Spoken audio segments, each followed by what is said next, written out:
Assalamualaikum warahmatullahi wabarakatuh. Alhamdulillahirabbil alamin wa bihi nasta'in wassalatu wassalamu ala asyrafil anbiya'i wal mursalin wa ala alihi wa sahbihi ajma'in. Insya-Allah pada hari ini saya Muhammad Farhan bin Mahdi Amin bersama dengan rakan-rakan saya Abdul Muiz Aiman bin Abu Bakar, Yusuf Helmi bin Bakru Razi dan Luqman Al-Hakim bin Pisul akan membentangkan tentang tajuk menghadiri rumah ibadat bukan Islam dalam konteks dakwah Islamiyah. Sebagai pengenalan, rumah ibadat merupakan sebuah kawasan yang khas dibina oleh mereka yang mempunyai agama untuk melakukan aktiviti keagamaan. Kumpulan masyarakat yang beragama seperti agama Islam, Kristian, Hindu dan Buddha mempunyai rumah-rumah ibadat yang mereka tersendiri dan mereka boleh melakukan aktiviti keagamaan mereka di kawasan tersebut. Bagi umat Islam, rumah ibadat kita adalah masjid. Bagi Kristian adalah gereja. Bagi agama Hindu dan agama Buddha adalah kuil dan ataupun tokong. Jadi persoalan yang timbul di sini adalah, adakah umat Islam dibenarkan untuk memasuki kawasan rumah ibadat orang bukan Islam? Sebenarnya tiada nas daripada Al-Quran ataupun hadis yang menceritakan dengan jelas tentang isu ini.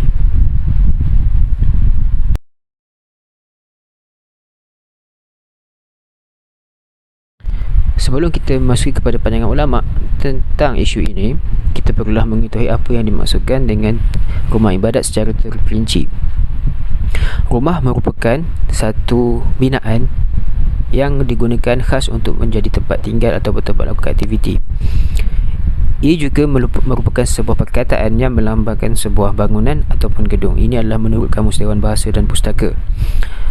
Manakala maksud ibadah pula adalah berbakti kepada Tuhan ataupun terhadap Tuhan, seperti solat ataupun sembahyang, berdoa, bersedekah dan berbuat baik. Jadi boleh disimpulkan, rumah ibadah adalah sebuah tempat ataupun bangunan yang dijadikan sebagai tempat khas untuk berbakti dan mengabdikan diri kepada Tuhan, melakukan amalan-amalan ketuhanan. Boleh berada di kawasan tersebut pada bila-bila masa dan dilarang sama sekali melakukan perkara yang dilarang agama.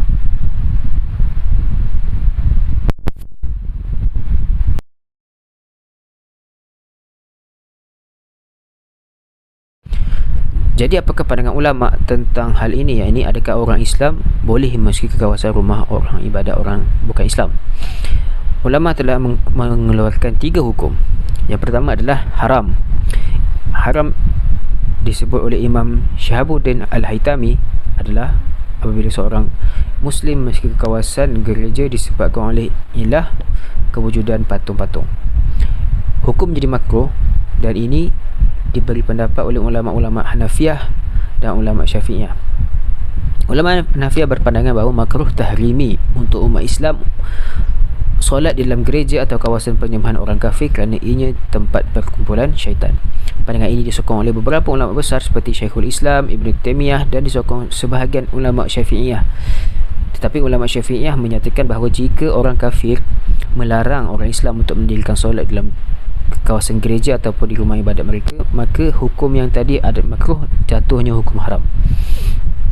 Imam Bahuti dari mazhab Hambali telah memakruhkan untuk umat Islam mendirikan solat dalam gereja yang mempunyai patung berdasarkan sebuah hadis Rasulullah di mana malaikat tidak akan masuk ke dalam rumah yang mempunyai patung. Harus. Hukum jadi harus untuk umat Islam masuk ke gereja atau tempat ibadat orang kafir adalah menurut pandangan ulama Hambaliyah. Pendapat ini disokong oleh Hasan Al-Basri, Umar bin Abdul Aziz, Sya'bi dan Al-Auza'i. Imam Al-Bahuti juga berpendapat harus jika kawasan ataupun rumah ibadat tersebut tidak mempunyai sebarang patung. Jadi apakah boleh ataupun menjadi satu kesalahan jika seseorang Muslim memasuki kawasan rumah ibadat orang bukan Islam atas tujuan selain daripada aktiviti keagamaan mereka? Jawapannya adalah tidak salah, kerana ianya tidak melibatkan salah faham akidah, ataupun jika ianya tidak melibatkan sebarang aktiviti-aktiviti keagamaan mereka, maka hukumnya adalah harus.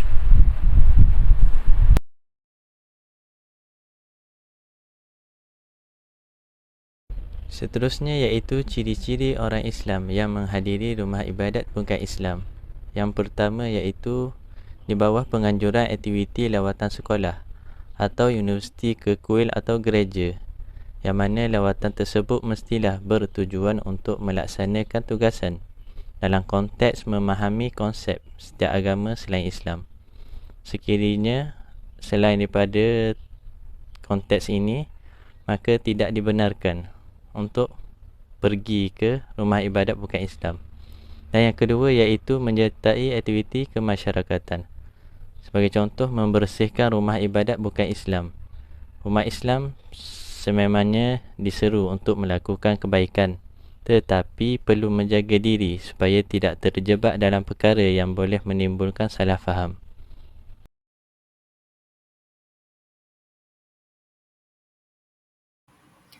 Seterusnya, saya akan menerangkan tentang faktor orang Islam menghadiri rumah ibadat bukan Islam. Faktor yang pertama adalah menjadi sukarelawan bantuan kemanusiaan. Aktiviti kesukarelawanan merupakan suatu perkara yang tidak lagi asing dalam masyarakat hari ini. Allah Subhanahu Wa Taala menggalakkan hamba-hambanya agar saling bantu-membantu supaya segala kesukaran dapat diatasi bersama.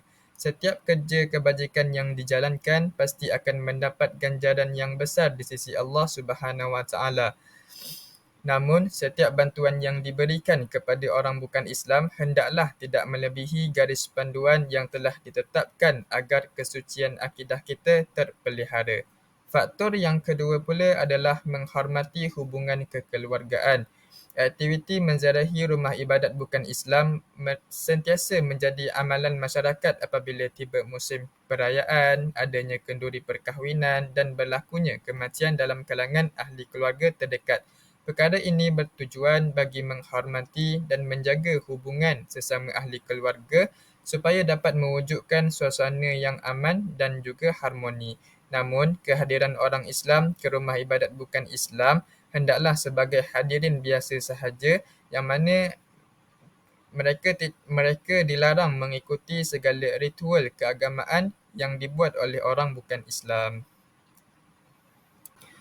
Faktor yang terakhir adalah lawatan ilmiah ke rumah ibadat bukan Islam.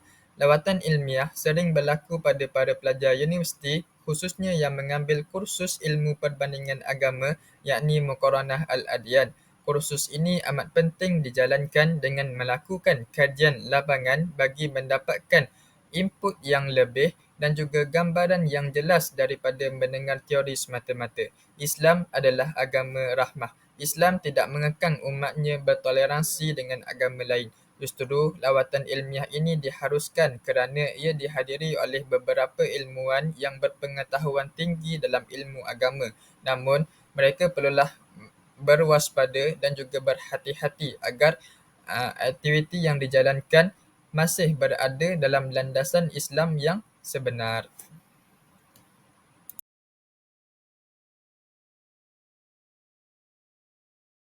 Baiklah, seterusnya adalah cabaran bagi seorang Muslim apabila menghadiri ke rumah ibadat bukan Islam. Yang pertama sekali, dia perlu menjaga batas kelakuan yang boleh menyimpang dari agama. Hal ini kerana realiti di Malaysia terdapat umat Islam yang menyambut perayaan bukan Islam. Akan tetapi, mestilah mematuhi batas-batas syarak dan garis panduan yang telah ditetapkan oleh JAKIM mengenai menghadiri majlis di rumah ibadat bukan Islam. Yang kedua, boleh berlakunya perdebatan tentang perbezaan agama. Perdebatan mengenai isu sensitiviti kaum dan agama merupakan isu utama yang sering diperkatakan pada masa kini. Akibatnya, perbezaan pandangan inilah dapat mencetuskan perbalahan dan perpecahan dalam masyarakat di Malaysia. Cabaran yang ketiga bagi seorang Muslim adalah hidangan makanan yang tidak halal. Kebiasaannya dalam menghadiri suatu majlis perayaan atau undangan ke rumah ibadat bukan Islam, pasti mereka akan menghidangkan makanan dan minuman. Akan tetapi, makanan dan minuman tersebut perlu dipastikan halal dan bersih daripada perkara syubhah.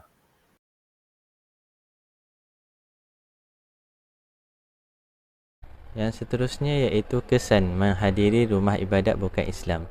Yang pertama iaitu berlaku fitnah tanpa asal-usul periksa. Hal ini terjadi kerana fitnah menjadi perbualan dalam kalangan masyarakat di Malaysia, terutamanya menerusi media sosial. Perkara ini mampu memecah belahkan perpaduan sesama manusia secara umumnya dan umat Islam itu secara khususnya. Jadi sebagai rakyat yang prihatin, kita perlu memastikan kesahihan setiap maklumat yang diterima supaya dapat mengelakkan fitnah. Dan yang kedua iaitu berlaku pemusuhan dalam kalangan rakyat Malaysia, yang mana bagi sesetengah pihak mungkin tidak berpuas hati dengan tindakan umat Islam yang menyertai aktiviti kemasyarakatan yang melibatkan agama. Sebagai contohnya, menyertai aktiviti kemasyarakatan yang melibatkan pembersihan rumah ibadat bukan Islam, yang mana perpecahan ini disebabkan isu yang melibatkan sensitiviti agama yang boleh membawa kepada kehancuran sesebuah negara.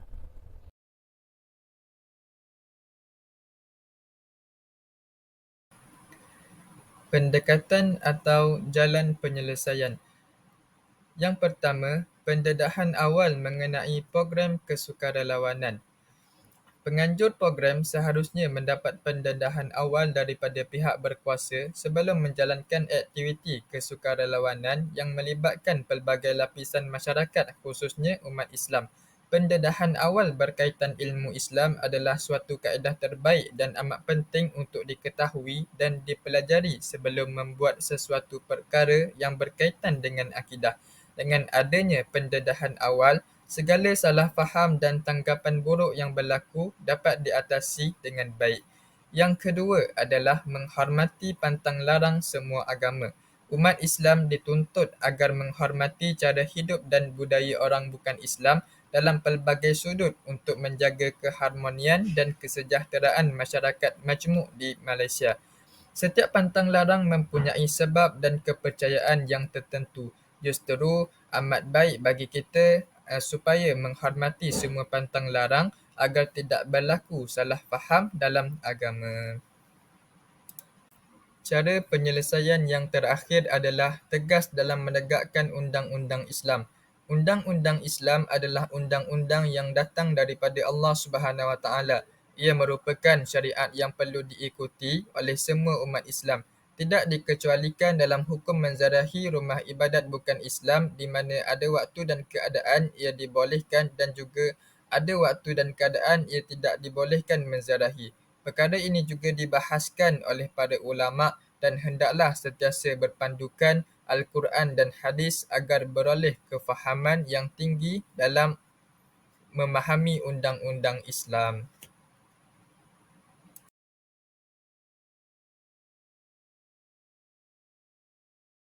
Baiklah, sebagai kesimpulannya, hukum asal umat Islam masuk ke dalam rumah ibadat bukan Islam adalah harus. Hal ini kerana Islam menggalakkan umatnya memelihara hubungan baik dan harmoni dengan golongan bukan Islam bagi menjamin kerukunan hidup dapat dikecapi, khususnya dalam konteks sesebuah negara.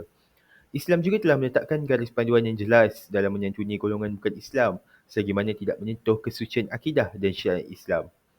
Yang ketiga, seorang Muslim juga tanpa mengira status dan kedudukannya wajib memelihara batas-batas yang telah digariskan oleh syarak demi menjamin tindakan, perbuatan dan percakapannya tidak melampaui batas sehingga menjejaskan akidahnya, sama ada secara sedar atau tidak sedar, secara langsung atau tidak langsung.